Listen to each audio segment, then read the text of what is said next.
Chawa tulewa tulai maile sui mamalu mai ngangai fo maunga numero lua ya o temi nei te saunoa ngana ngang falwa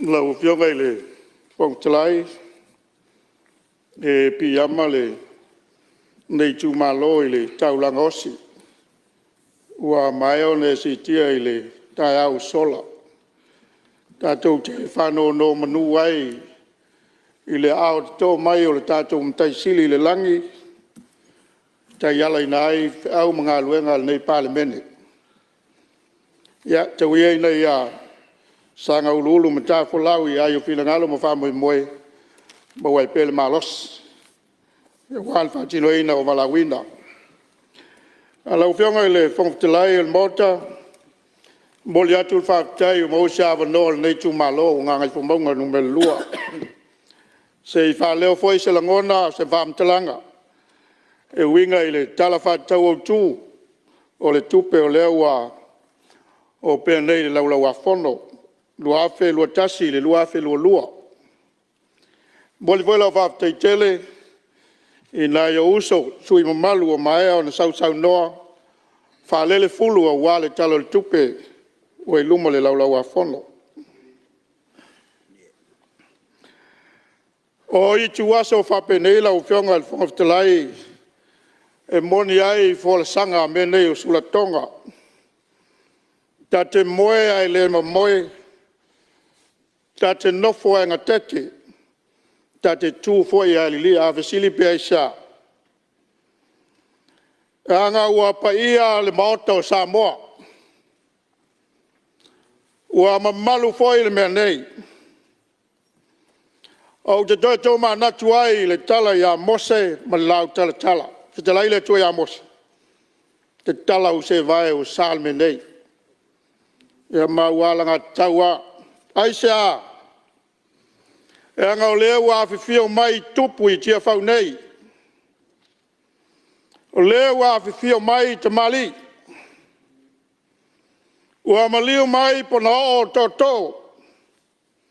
O tula ti ma tula toa o Samoa. O wao tia whau o le malai poto iai ainga. E whau ai tia o le tautianga. O le malai o le whau tunga tangi e Samoa. E li po iai o nau pufai o malo. Ai lufi ai le tamau ainga. Ua le tapua inga mau a Samoa. O tia whau, o le maota i tia whau nei, o le whale ngase iai, le whale o. E sulu iai le tangata ua puapunga tia, ai o lai le pangota ua salalananga. O wawai mai o le ano whale o le maota o Samoa e ananga taa. O lona whau sanga e ma manu i le anga tausili ma le anga alofa. A e se langi me uma i le whamaoni ma le amio tonu. O wao le maota Samoa whai mai tu au ma mai. O le maota e tulu tau ua soo na te iau. Ya, mai le aia se isi e fia toli niu fiti ai. Lau fionga le fonftelai, fia whatepa le maota i le mamana o ngā luenga le atua.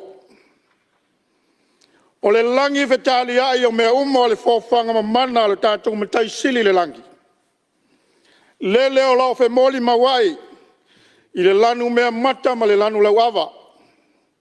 Ma le lanu moana o le vasa loa. O pe senga malie manu le vate tea ma le manu le lau whanua. O lo fetali ai ma fi sanga ngi malua savili. Lele puaina mai ai le ea malu ma le matango fie. E puaina mai ai le manava le ola. O lau tau so i fua ma tatou malo losi ai. O le fuanga ma mana na le tatou tapau sili le langi. E atangia manino mai ai. Fōlinga lofa, ma fōlinga file mu o le fōfō mea o le fōwhanga. A upula le pese. Ia o ai a le fia pese. O ai se a le fia vivi. Ia whapeifo, ia whamanuina lava le suafa le li. Masanga whātu mauina pēa le vi inga o lo tātou matai. Ia, lau whionga i le. Whangapitalai, lau whionga honourable, pāli i li o tau maspa. Ia i lau na whoa vai lo loa. E faafofoga ia te oe le palemene o Samoa. Ae o te muai whapoipoi vangana i lau fisa o tupu nai le malae o le vavau. Ua lele ua fotu pule le whaiva tama nai le ite le malam. Ae fōnga tāi le sā o le tamaloa mai nganga i fōbaunga aisea. Le anga o Samoa le au mamala o le ua e whalau whianga tā. O te muai whātula watu le paia maulunga o le mota whono o Samoa. Whio lau whionga i pongtalai le mota. A whio lau whionga i le sao na whāpito i atua. Lau whionga whio me mata awha mulinu ule lua. O e lava o le lupe na whaia mai le fui fui. O lau whionga na filifilia whāpitoa e Samoa. E whai matai tai o le tātou sai le nei lima tau sanga. Lea fwoi wa e whatuina se tasi o matatia au sianga tā. O le uluai pāle mia tamai tai te tono Samoa ma le Pasifika. A whia lau whionga i le sui pāle mia. A vi whio au tau whionga i a li ma tamai tai Ministerial Cabinet. A vi whio au tau whionga Ministerial langolang. O te whātula o te whai le paia. O le tanga luenga o le whono o le suolau sunga le whailau tus. A pēr le paia o le mamalu o le mtanga luenga. Whātula o te whai le sumai ma le awhio mai o whaululunga o mtanga luenga. Whapea whalapo tonga tū maoti o le tātou malo. E o whionga le whangawhitalai e le whangalo inga le tāpua inga mau e Samoa. O te whātula watu le whio lau whionga i le ama malu o le malo Samoa. Lau whionga i le tama inga o le tama taua ana. Lau whionga tui maleli whano wa le toa suala wile lua. O te whātula watu foi i lau whionga i le sui o le whono o sui tau whia. Lau whionga ma mero pati mo lau palitua. O le paia lava lea wale a whio tama ma inga o a inga foi matama. O a inga o tupu, a inga o nofo, a inga o papa, o a inga na te whai toa i ai Samoa. A e pola pui pui, e leo songa pule matu mua i tu au ma la taua. A inga i le tai ma le waa o whono ti. A whio lau whionga. Lau whionga lai e le whangalo ina whoi. Tā puinga na tātou uso i le motu i sai. Le whio lau whionga i le kovana sili. Lau whionga i le kovana lutena. A whio lau whionga i le presidente o senate. Lau whionga i le whonga whitalai ma mota e lua. O paia ia o lau whalenga fulu. Wa sua ma le vai whanua. O whafo mai tu langi sa ole ma sa leo mua. Ma le lau niu na sai lua. O te whātu loa te whoi le lau nā motasi ma whātu i le motu. Au wā au tō tō. Pau soli ma upu ia te oel manua tele. O te whātu loa te whoi lau whionga i le whamasino sili. Ai maise o li ma te mai tai o le whamasinonga. Ma le matanga luenga. O te whātu loa te whoi le paia whātala le lei. I paia wā le sua tai tai o e kale sia kerusana uma i Samoa i sae ma Samoa i sipo nei. O te whātu loa te whoi le nofo whawhengainga i so se whata whai taulanga. O lo o tau whawhale le malu ma whātuna pāuli ai. Wā le whiau ma le ngā luenga le tua. De lava lo tau wasu ina le vai le ola. Ina ia tupu pea le file mu. Tupu pea le lofa le tua I loto manganga. O se tātou atunuu pele o Samoa. Lau fionga le whangawhitalai. E tu mau pea e mau salifo I le talitonunga o le tu malole nei. O Samoa e whawai le tua. O le ale fiti fiti, o le ale si si. O le a foi le luka luka o le fetali ai ma le fati ai o pea uvale o le ngate I fale. Le a wana fo fale ya sa tuia ma. Le male lenga ma le toa Samoa. O le aso nei. Wa o fuli tua ai I au o taua. I au o fili ma au o tupua. Ai o le a ngalu lue fatasi a inga. O pule matumua. Ma le ngalu enga pele le tua. O pa ia sa wo ma mamalu. Sa tua fafafana Samoa. E amata mai le tai sama samba le tui manua. Se ia pa ia fili ma pule tu. Na tau wilo ai manua malo. Tulou na lau. Ya, lau fionga le whangawhitalai. O le awea ia nei tu la se iau whapai atu I siau tu malo pele o ngangai whamaunga numele lua. O I la tau le pule na la tau tau fia ma fili mai a. Se iau sau le mauta whono Samoa. Ya, ta lofa siau tu malo pele o ngangai whamaunga numele lua. E le mawhai. O na whangaloina a fia I siona vau. O upo le tusi, Jerusalem mai. A whai ngalo oi a tiau I ngalo lama I lo tūtau lo 5 tau mtau. A whai o tele mana tua oi. I a pipi ia e lo whaiva. E mua lo whātulo watu. I le paia o leo whai ngā luenga. Te tofi le tua. O lo tau whawhale le malu ma whātuna paulia I te tono o se o tātou tūmalo. Mo moli atu lau whawhtei tele. I lau tau te talo ma lau tau whanono ngā manu. O wā se manuia o se o tātou tūmalo.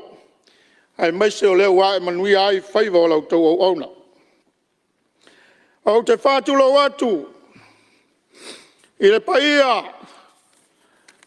O si au tu malo mo silfia ya e ono fianga. O lo iai tonu o si au tu malo. Fa tu lo watu si au fianga o paia. O paia la vaia wale fio sa pesta. E mbaisa le to fio li. Su mai falongo u o le foena tuese. Ma liu mai mau sau tele o mal whapela o telenga mawa. Whātulo atu I lau whianga o Samoa. Wale fio sa pesta.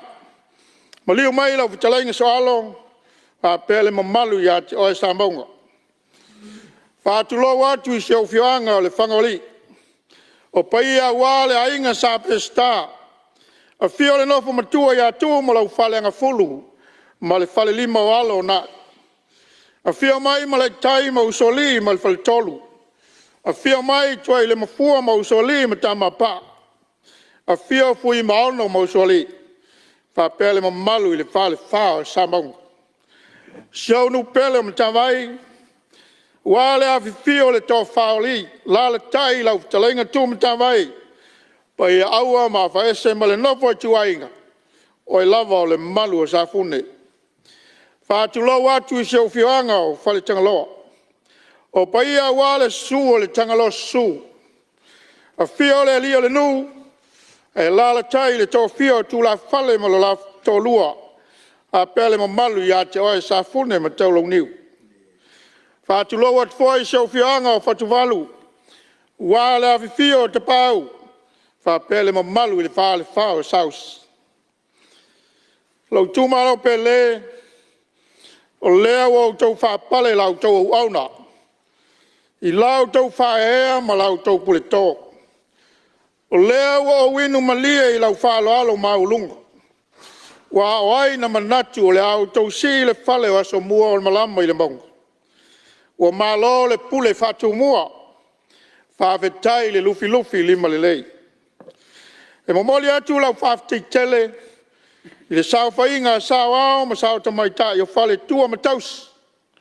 O aua luma e maise le au manga o le malosi o si o tātou tūmalo. O lea ua au tiu whamata la oa. O au sapi ma o oa i whale seu ma saai ma o malie. I lau tau pule wa tō tele. Ma ua au sa paia whātua i leli. Whawhetai, whawhetai, whawhetai tele lava. E le whangalo ina fwoi le nganga whawhetai lau whionga il whangwhtalai.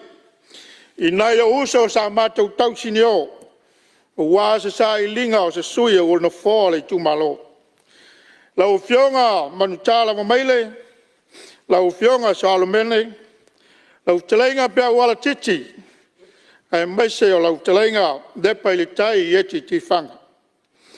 O le upo moni e tā alo lava tama o le uso. Ai o te momoli atu le whamalo tau iwi. Malo finau, whawhetai le tā alo whātau sala. O upo e masini ai, e a au nei, ai a oe tai au. E le titi le nganga whawhetai o lau nei sui, e fia moli atu i lau telenga so alo mene. O lau tau tua mata vela sa e tongi le maa ma velo le aso. O wā le whausia ina, ma le whauwhauina o le moto o Samoa. Ao se sawa o ngā si o tai tū malo, o wāle malo Samoa. Malo mo ngā luenga le lei o umona e whātino, malo foi le whinau, mo oisi ngā luenga o lo whāua upea. Ao e pale mai pai inga so e lua. O a lava whale tonu mani whese se inga sa whi tātai ai le taimi i whongā le malo. O te tali tonu, o i nāna toi whamanatu mai ai tāua. O le polo kiki ai ma vai. Ai tātou te oifo le tunga mau mo tātou so tanga e whawawau. Wai mawhana whana a le toto me nei o ainga. Ia whamanuia le tua i whaiwa matofi. O le a whaunga ina ai lau whionga. Lau whionga i le whongaftalai.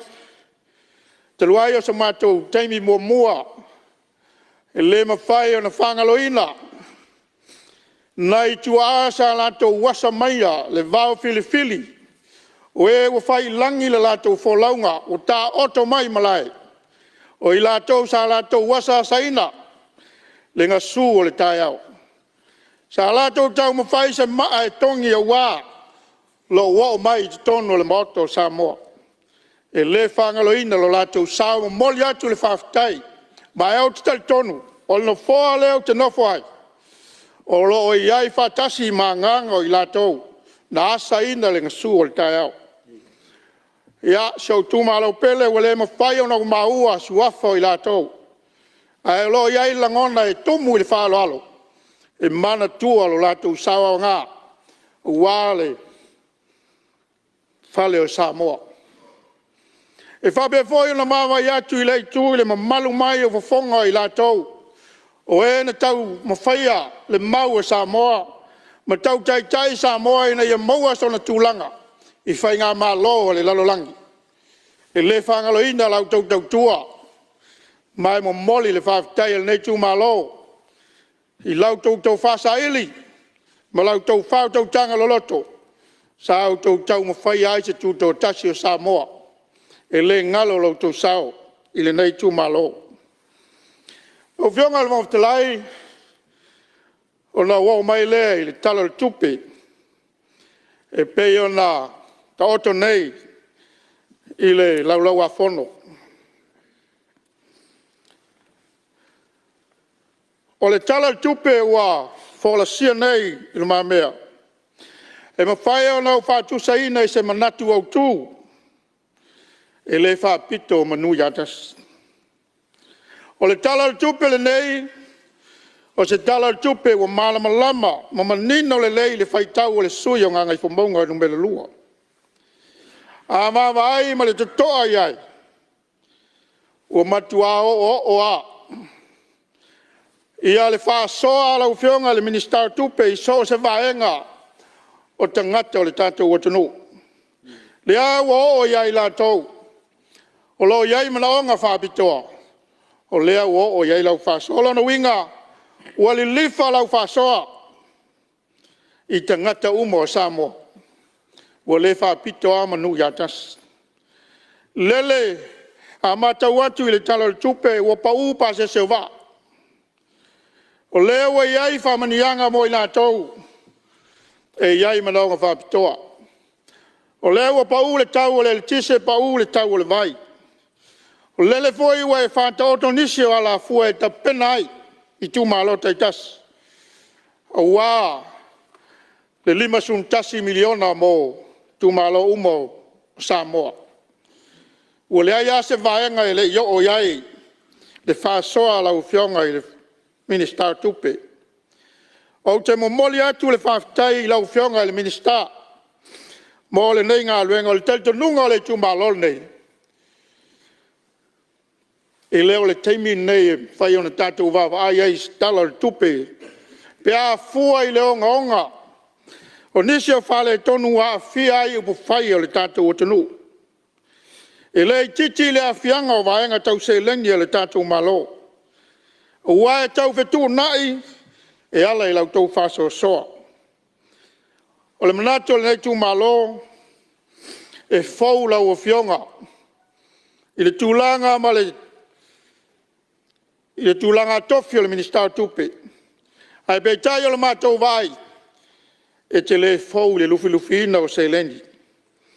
O te whaftai foi le fionga i le pāremia ua tofi se toa e tū mai teimi so wā ma teimi whaingtā o aso whapenei. A lea o moli mau Samoa i lau tō laulawina le tala le tupe i la sona fi mā lo le whantua toa. Whawhetai le alofa ia Samoa.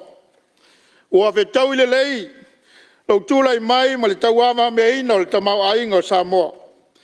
Ua o teimi whapenei e mo mi aini fo e mua loto tele ma malo losi e peo lau fionga ia mātou te le selu atu. A le te talo le tu malo nei ia maua pea lau loto tele. Whātele ina le tomai ma ia maua au penga o wālau whenga iai ma le tau whasoa ina o le tamau ainga o Samoa. Ia, o mai lea lau fionga le pangapitelai i manaonga le nei tu malo. O le amu muatu se manaonga le nei tu malo i lau fionga le Ministerial ngā luenga. Lau fionga olo fiti vai. E el telto nunga i le mātou vai atu i le nei tu. E le ai ase Ministerial pitu silio nau le lei peo lau fionga. E atangia mai foi i fōlinga o lau fionga le matatata. Ai whaali mai ele loto alofa ma le loto fsoswani. Ma au tal tonu a, e le isanga tō fia lau fionga le tamai tai pāle mia. E te tū mai, le whafoefoeina o ngā luenga te tele o le tātou malo. Ua oe o stangata malos. Lau fionga le Ministerial. O lo iaina ia wala ngā lua i tonu o siau tu malo. Lo iai sia fioanga leo matawai wa atoa le luas fulu po le ova foi tausang. E le iai ase ngā luenga o whaielo nā ngā lue. A le tasi lea o fioanga o lo tafe le susu ma le meli o na lau whanua. Mai whātu saina foi o na lau whanua. Ia e tena e ola iso se la au ma so se tamau ainga. Lau fionga se sila toane lau fionga. Le ngata i le fionga i matawai whape foi se o fionga o paia. Sa whātino le ngā luenga i nā tausanga o mawae, ai lei maea. Ia o lo ngata lawa i taim salo i le ato se lua se lau mita le vaenga o lo iei nei. Ai toe mo mia lava lau fionga i toe si sila iai. O tono se o fionga o le whangoli, ua tele tangata ua ngā solo i le tu yuta e lala man nofwai, ia o na o le whawhita uli nei vai tau. Tu langa o le whale tono le tau i le mesan nofwai. Ua tele ainga ua iai leisi tu, i lei tu i se sae o le fianga le o le whangoli, i a o lo whale tonu le wala. I le mwhaiona o aintawa laiti, pe ao ina tele ti munga mta whenga. I a mo mia lava le whale leo le wala, le wala lea e ta milo mai pianga le paia e ma fai ona fiso tai ma le wala lea pe a o ina to e fale le ala ua mai ona fale le mai le fianga le paia ia le talo na ma le nganga falo alo i lau fionga al fo minister nga luenga o le vaenga tau sua vai lau fionga i le minister o siau fionga le o le fangoli wa tele ina ina nofo isi le enga a tono nai si le fia pe a suatu ye lau fionga o le tele i la tau nei e le aise ofe le malo o te oto ai le vaenga ai lo to to le ofe au tu le malo po le main line i te faala o le wala i lunga i le ngatas o lo ta tia e foi mo mita le malo i au tafol i te faala ai lo ta i lava la inga lo la to paipa anga i lalo le vaenga o lo lala ma no foi ia o nisi a inga sia singa e o ale limas fulu ofe wala to fata wina ia matau ta i ai si o la to vai ina yo o ia il vaenga le no foi o le fafi tauli o le tele na ia inga nei e le lo atu le fale anga ina e manu ta ma me tua lo io la to ofe o nei faisi mau le ala le tele ia la to pilo pai staimi e la to tele o lo at wa e ui mai ia ta fo isi a inga ia la to io la to ofe mo so vai ia mele fa mo la ufionga ile Ministerial nga luenga ia sei sila ne ia ila ufionga ia male malu le mtanga luenga o lo ia se fuafuanga ale ofisa fainga faiva mfatoanga i se fa sao e fia fai ai tono le vai tu loto e se o mato tu malo alo ia sa wala lau papa sa ma fai ona kolosi ai le si tu ole vai o fale ngai nei matangi malolosi o ofa mamalelia ia talo atu ai sa va no la ufionga ia ona sei sila lea ai le te lea se tupe to ia lu le faingole o se wala pap ina ia fa faingo fia ai fa mo le ofisa fainga faiva a wal fa mo le fa sao ia le talo atu le ma le ngang fa lo alo wa tel tonu fainga fa vai al tatu vaenga fa fai o le launga tasia o tangata umba mai tu malo uma e pesos wani le tatu malo ya la le talo tuai ma le loto maulalo ya se ia lo fangia ia le vai ia va faingo fio na failea fa sao mo le fonga tau mafo le tu malo ya mas foio na fioanga o lo matu latane ya no mai le la fionga ile minister o tina matai tai boli atu le fa tele la fionga al minister malo mo nga luenga le o fatino i lava ile i longa statu tu le mai ele levon dado tu le mai ya le lavo va vai swinga le lei tau mo fainga le tatu mtanga luenga ole talo le tu malo mai mol mo winai o lau mtanga luenga o le faito to aleo nu mafioanga anga ile malo ai fa pe fo ile malo anga nu mafioanga e yai fo le manatu le o fa nga ina lava le telo mtanga luenga le malo suya nu ma suya to mai ka e fa awala tuai ni pol kalame man ya onga ya mele mo moli tuai fa time al fa malo al talo o mata wina le nei mai tau le ofi mai o ko nga pusa pa e lengi fo ye le paiona tau ma faina to telo tatu atunuu al talo e ma nei vo ya fa awala tu le lu tanga luenga se tu lalo i telo nu mafia e tau na ta ofi le fa nga ina pusa pa ye fa la ia ma le tele foi o me fila wa i taimi o tatou falavelave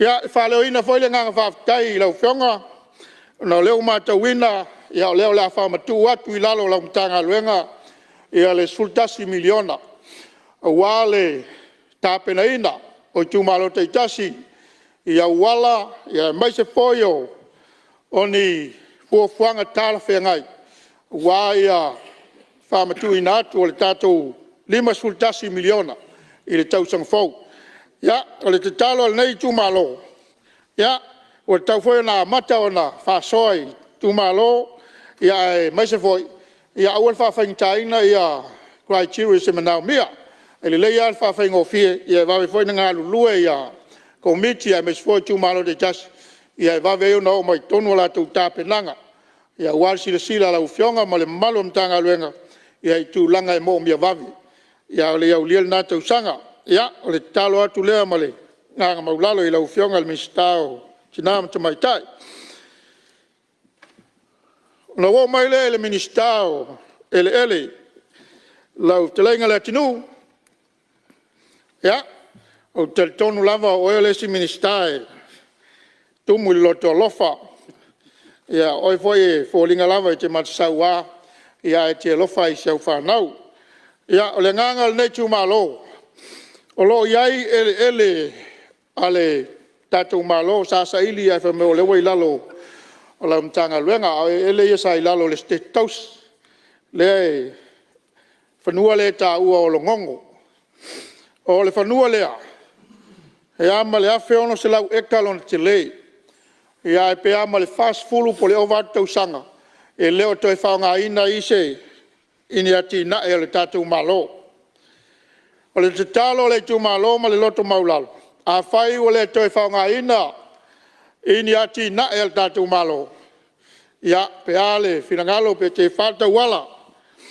ia toi whafui mai ele sio matunuu ma sio matu tu malo matu te ngā lulu e ai a tia e te mau ainga sio tātou atunuu ua o le tele ai na tāti tia o tau sanga e tāti ai o le telefoi nā le whangaina e a whamatu mai matu te ngā lulu e ai e vawe foi le tali mai le te mau ainga o le tātou atunuu o le whanua lea la uwhionga e le Ministerial o le maua na yo matu tu a yaso o mawai o le whanua lea sa whaima la ua tu iai manu palangi el tātou atunuu el tātou malo nama I tau a whaila e pa e wātu le maut ia manu palangi sa lenga ma ngangai mau o ila e watu e whapeti mai ai ona le lei o le lau whanua to e ola le lei ei so se la au ia o le ala lea e te mita I lava a to e whamatu mai I le tu malo ona vave leo na vai tātou atunuu se fua lei tali mai le tūlanga le sosani GDP le tātou tamawainga.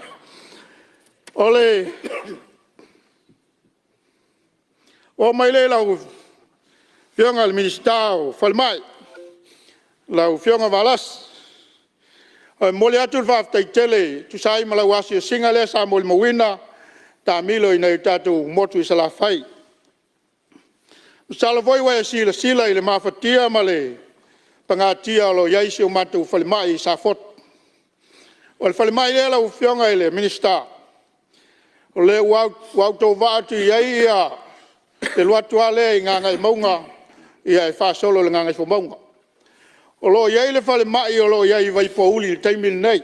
Ia le whio mai le whionga le Ministerial lango ngangai maunga lua ia whape foi le whionga le Ministerial tupe mau. O le whalimai lea, o tele na le toi a whea to tele o ngase I le ngangai maunga. O le tala na maua, e tele ni whaafefe ia nai mai le pō. E le lopo ai pe se sa wali I posta ngata soi fua. Ia, o le mea lea ua whaisima mau iuta le tūlanga le whalimai. Ia, o le whale ese le mana ia toi au lei. A o le ala lea o le wanga solo tuai le ngangai maunga. I le whalimai le sa fot. Ia, o le te talo ma le loto maulalo lau whionga I le Ministerial whalimai. Ia, msalo e sila iai. O moenga la iai I le whalimai. Ia, o te mesalo e wāti leina toi ma mai ia nai tangata mai. Ia, ua le ngata ina e lea. Ia, ua whape foi ona malu e lue o le toi mausa li. Ia, ma le toi mautonu wai tangata mai pe ata o toai ma le whaloalo. Le talo atu, ia, pe ape a sila ane. Inai no moenga ia mo se matu whalimai sa fot. O lo e le nganga whaftai tele lau whionga no leua ia I le fo mai tu mau. Ai paua lona lau whionga. E leo ato toa vaenga o me whainga luenga ia ma vaenga e mō mia e whaatino ai ngā luenga ale fo mai. A tono me voi lea ua tele ina na solo mai nisi tua sivi ia ona vaenga ia le ato tole o nanga nei fo mai ia fa pe foi nei tau soifua talo atu ma le loto maulalo ia se tanga iane lau fionga ia vaenga ole fale mai tua sivilanga o i le e pe e o ngā te tonu iai fale mai o le motu i sala fai o vai ma le whanono tele i fale o lo ta oto ai mai a o ina ti munga ia e susu uma mai a silfia le o le nafuanga lea o le matamatangi e faisi savili ia al tūlanga lo iai a le vaenga e ta oto i ngasi ia o lo te le fale tonu wae e o mai foi ngasi se o matou pito i nganga i fomonga ia mo le vaisi ngano pe ao ina tinga ina ia o le talo tuai man lot maulalo ia se i lo fangia to e fale le ia vaenga ia o lo ta oto i ngasi i tua sivi mo le atul fa tai la ufionga le minister sai mal fanga solonga o por kalame o tato tu el covid full maliva wa mata wina mal loto fanga e tia ia le amata ona se stulanga ia le fa wina e na ia tuli lo ina pea ia pasene o lo mo mia ia wale pui ina si o tato wat nu e mo le atul fa tai ia tu sai mal fa tele aina mal fa tele vavena o tūlanga e whanga solo i tātou tui pui. Ia matawina foi whasisilanga a le pulesili o le maota ngase po le so i fumaloloina. Ia wala lata ina expire nisi o tui. Ia te whata wala i la ufionga i le minister. Ia ai whaise whainga foi lea e wawai o na whanga solo le tui. Ia ai whaise tātou lockdown jesi vaiaso. Ia e whaalu tui nei wawe ona expire. Ia mamai mau le fsosoani mai nei atunuu, sa alofo mai. Ia e maise o le tau tuli ina. O le numera o lo tau ona whamali e nai ia le saunga le mu o le tātou atunuu. Ia o le te talo atu lea i lau fionga i le minister whalmai. Whangia le tua i mopelo malos. Ia o mai le lau fionga le mawhtalai i le minister o whātoanga mwhainga whaiva. Ia, tātou tū malo, o kou whaafonga mai, ia o leo i le whatu o Samoa. Leise me tau te popole ai, o leo o iai i le matanga luenga, ia na mafu ai o nau tau o mai au le mota le nei, ia e whaatali mai. Lau whionga i le minister moli atu whaftai, i le tūlanga o le whangaso longa o Polkalame wal tātou matanga luenga. O moli mawina, le tele o nisi vaenga o la sia iai ia le tau mwhainga. Ina ia whao o le fsosani na i tangata whaifatoanga. Ia meise o whainga whaiva. Ma alo whaftai, ia le tau seluat. Aga o lau whionga fwoi, ia o le whaifatoanga numel tasi i tātou tū malo. Mele ia tū maua i pēa, ia le malo si na i whaatino pēa ngā luenga le lei. Ia wale mamalu le whaifatoanga. Ia mai ia le talutulunga o le vai tau walu, baso walu, ia o le iwitu leo le tātou tamau ainga o le whātoanga. O le toila langa ina o whātoanga. I sosa i tu ainga. O le talifoi lea i le tamau ainga o le tātou atunuu. O lea ua matawina i le tātou anavatau, le tātou fuafuanga lo le mamau wale 5 miliona mo i tuma alo tai das. O te manatu o le 5% o le 5 miliona lea e anga i lau whaifatoanga. I whale leia ma le ati nai. I au tu langa tau whatoanga, i ama tu langa o me vape nā. Wao si o tātou atunuu ai meso mātou sa la whai. Ia mātou e whiala e lori tai au e lua lava i tu e whasanga iai. A le whasanga le sami, ia u whasanga i ute le vau. O le sa ilinga o le tamau ainga. E sa ili le vau matua ma le ngātai whale. E lea mo le atu whaftai, mātou wina le anga i luma. Ia o tau mwhainga wātou e whale leia. Ia tu langa tau whatoanga. Ia lau whionga i le minister o Fesota Inga. Ma lo le ngā lue whaftai le whatotoa mo ngā luenga le lei. Ia mātou ina foi le tau mwhai atili. Ia wā lava le whale leia o Fesota Inga i le ngatai tono le tātou atunuu. Ia e whape foi le vai whafo. Ia o lo iai lava nai vesili e whietu i nātu. I lau whionga le minister o Fesota Inga.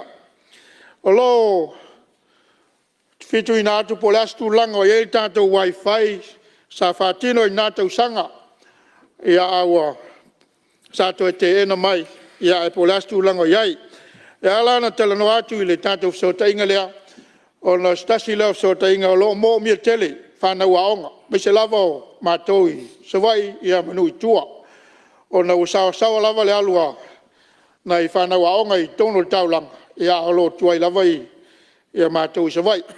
Le ala lea po lastu langa iai tātou wifi pe toi whāuau ia pe whāuau foi le sauloto le whaungaina ia pe whaunga fua ia o le nganga le toi fsilia tuai ia whai toi whāuau ia ma nei foi ia e sauloto pe le whaungaina e whanau aonga ia lo iai lava i nāli tō whai tu langa e te puni ai ia vaenga i le tau no iai sisila whanau. O le vaenga lona lua e fia silingi ai lau fionga ia o le tūlanga i tātou whalimeli. E maua i nātou sanga ia ue eise fuafuanga le malo te luai e whātau ese i tātou whalimeli. Ia e fisili atu ma le nganga maulalo ia po le astu langa iai ia le tātou whalimeli. A ero tātou nunga o le si ase tau ngā lea le malo e tau ao na iai pēa i lalo whamalmalunga le tātou malo ia le whalimeli e tua iai le tātou whainga malo. Ia. Ona ua maile le Ministerial le MNRE po le tātou siusio manga. Lo iai na i whanua whasao lau fionga i le Ministerial ma tau ina o nisio ele o lea ua whamatu atu i lalo le o le tātou mtanga luenga. Ia o le wawai ma le fia nei vai tau le alualu luma o tau mwhainga. Ia e maise o le tātou flau mata leo tau mai le mtanga luenga lea whātoanga. Ia pe lea o ngā fwoi ia nai whanua ia e whasao. O leo tele ina tutoe le mtanga luenga o whātoanga ia koko maniu. Ia maisi tua inga laua o ngā e fua mai. Ia e whaonga ina tātou lau ele ia e mānei e whairi whasao ulu.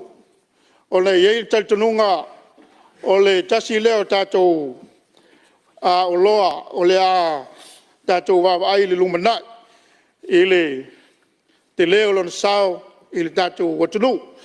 Ia, e mana ia pia whaongai nei whasao whapena le malo.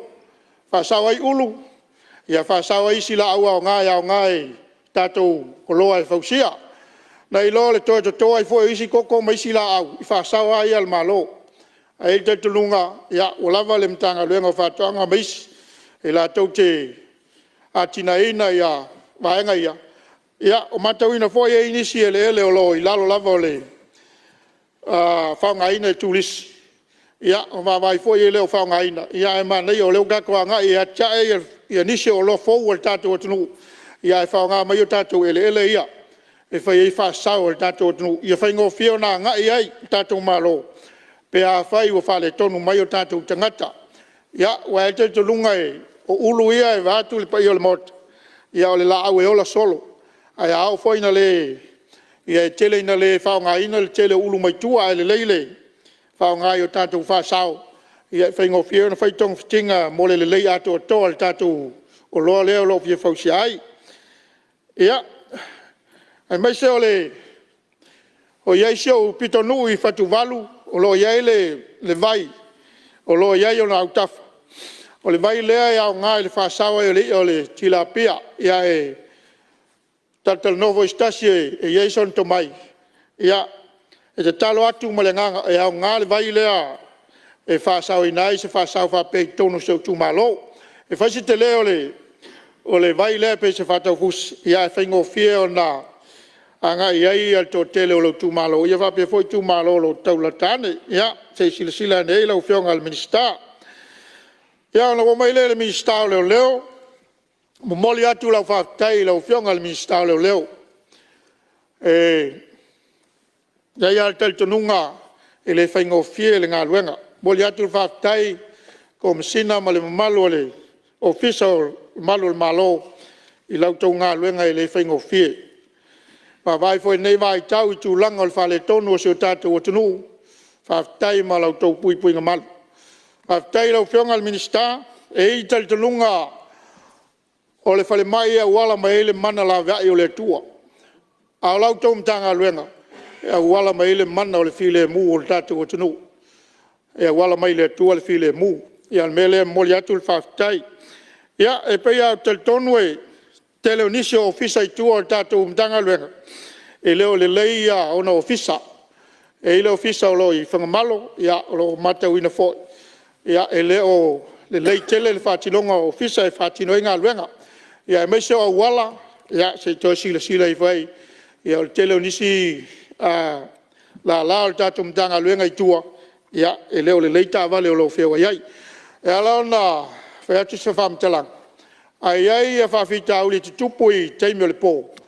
O le alo whangale alo iai e mtanga luenga. E le einta vale. E le lava ta vale. Ai mō mia le fso soani. Se i toi si sila ina iai lau whionga. Ia pe sao le tala o lo maua. Ia e pe o le alo whangalava le o lo maua.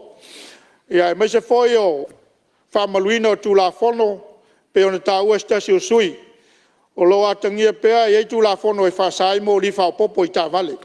Ia stasi leo whawhita uli o lo tupu mai pea le teimili nei. Lo matau ina ai le wha le anga ina ai o whonga o nisi ma tupu ai whalewe lave fetu ai tā vale vatu le i o le mota. Ia e maise foi o pu o tā vale nei. Ia o leo ua ia nisi o pu whao popo ua ia pe o la vatu o stasi o sui. Ia e popole nei lau matua. Ia mai se o teimi o whainga lotu. O lo mata wina nisi o la au whao popo, la au pese. Ua wha talutalua e le tele o fianga. E le ngata foi se vai. Ia e whape foi tau langa. E le se i toi sila ane e wha mole lau fionga e le Ministerial. Ia se i toi wha o tu iai le sila. Ina ia malu pui a pea le malu le tata o atunuu. Ia lau fionga e le whangtalai. O te loa na pau ia o nei manaonga se o mātou tu malo. Ia ai talo pēle pa ia o le kāpeneta. Ia salo o le vauna le to iai te malo foi leo tatia mai. Ia ai salo o tau na nofo i nai i leo tautu vai ia le te malo ai ngoi ia whailoa. Ia o le te talo ma le nganga maulalo. Ia i vave o na sila ane i manaonga o le nei tu malo. Ia ele i titi le nganga whaftai o le nei tu malo moli atu i lau fionga il palmia. O e lava o le taitai o i tu aso o whape nei. Mai a muia foi nei paia inga o lea ua tu mai se kapeteni e toa mali. O upua e masani ai le atunuu e le iloa se tau tai i aso malu. Ai loa yaso e so wa ma matangi ya. Mbole atu whaftai al nei tu malo e tu sai. Ma le taita inga o le tatu savalinga. Tatu savavali mai ai. Lo whalia pea. Lo tatu naunau ta inga. Ma le tatu o navatau. Tatu te se solo lava. I le tu la fono.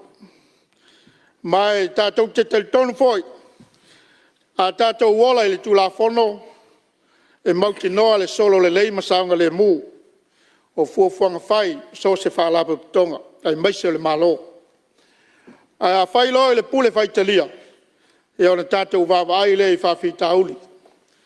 Ai maise o le saunga le mu ai o le tātou atunuu. Whaftai lau taitainga. E loa lava le tupu i anga whatupu. Mai le tau ilo fo i tanga ta mali. Malo le whatotoa. Malo le toa i lau fionga. O le te talo nei tu malo, i sanga whafuolo ina pēle atua lau soifua. Ia pauli uli lau tino, ia malama lama o fafonga. A upo le atua ia Iosua ina o tau fia e whaimatai tai o le nu. Ia e whamalosi malo teli. Aua e te fefe. O wao le lilo o tua, o lo ia te oi me uma e te alu iai. Ia, na ufionga ele whangftalai, o te whamalulu atu. Ia o le tātou mota, whai ue se sala, se upua sala. Pa wale tau te mali le whawhonga, pa ia o le tātou mota. Poto al tau tai, ai se la natu yama. Ia nau whai o tule se whamtalanga. Ane nei tu malo, e matua lango ina, ma le loto whaftai. Le tala le tupe, tala whatau au tua le tupe, lua afe lua tasi, lua afe lua. Whamanuia tele le tua i lau whionga le whangaftalai, baua pēr lau malosi ma lau lo tele. Wāle taite inga o le pāle mene Samoa, ia mo le nei pae inga. Whamanuia le tua i lau whionga le whailau tusi le whono, ma le ofisa ma le mtanga luen. Whamanuia tele le tua, ia o tau whionga i whaurulunga o mtanga luenga. Ia maua lau tau onsa, baua pēr lau tau malos, ia wāle whenga iai, ia mga luenga whātino le tātou malo. E i tau tanunga, e tu atu le kāpeneta, ia te au tau.